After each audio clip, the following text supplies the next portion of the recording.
भागवतम में ऐसे कई श्लोक दिए गए हैं। उन श्लोकों को अगर आप बोलें और आपको फीवर आया है तो उस फीवर से आपको निजात मिल जाता है, मतलब फीवर से लाभ हो जाता है, आपको फीवर में फ़ायदा मिल जाता है, जबकि आपने गोली नहीं खाई, कैप्सूल नहीं खाए, औषधि नहीं ली।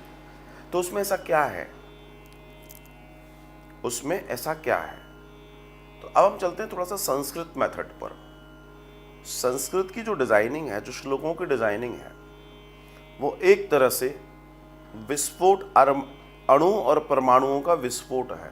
जब हम शब्द बोलते हैं तो शब्दों के बोलने की प्रक्रिया की एक ऐसी टेक्निक है जिससे ऊर्जा का विस्फोट होता है।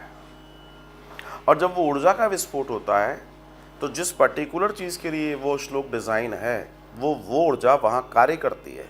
फिर वह ज्वर को भी उड़ा सकती है वो, और वो दूसरे कार्यों को भी कर सकती है। जैसे महामृत्युंजय, जैसे ग्रहों के जाप होते हैं, अगर विधि विधान से किए जा रहे हैं, निरंतर उसको किए जा रहे हैं, तो उसके लाभ हमारे ही हजारों लाभ हैं। हम देखते हैं हमारे यहाँ निरंतर जाप चलते हैं, और जो जाप करवा रहे हैं, जिनको परेशानी है उनको लाभ मिल रहे हैं, उनके कार्य हो रहे हैं। क्यों? क्योंकि मंत्र अपनी विस्फोटक शक्ति के साथ काम कर रहा है। लेकिन उसके लिए भी कर्म करना पड़ेगा। तो जो परमात्मा ने हमको ये जीवन दिया है, तो कर्म का सिद्धांत तो कहीं से वो भी नहीं छोड़ता, तो कर्म प्रधान है।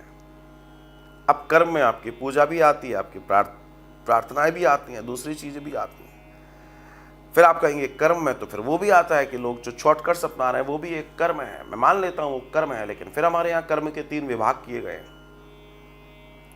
और फिर कर्म में एक चीज डाली गई है कि विधि विधान या फिर निषेध।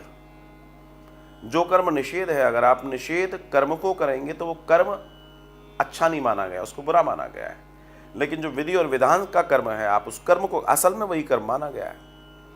अब इस कर्म के भाग में चले जाएंगे तो कर्म, अकर्म और विकर्म है। ये 3 भाग अलग हो जाते हैं। अगर कर्म के भाग में चले जाएंगे तो कर्म के फिर 3 भाग हैं, क्रियमाण, संचित कर्म और प्रारब्ध। फिर इन चीजों को समझना पड़ेगा। तो एक बड़ा दर्शन है।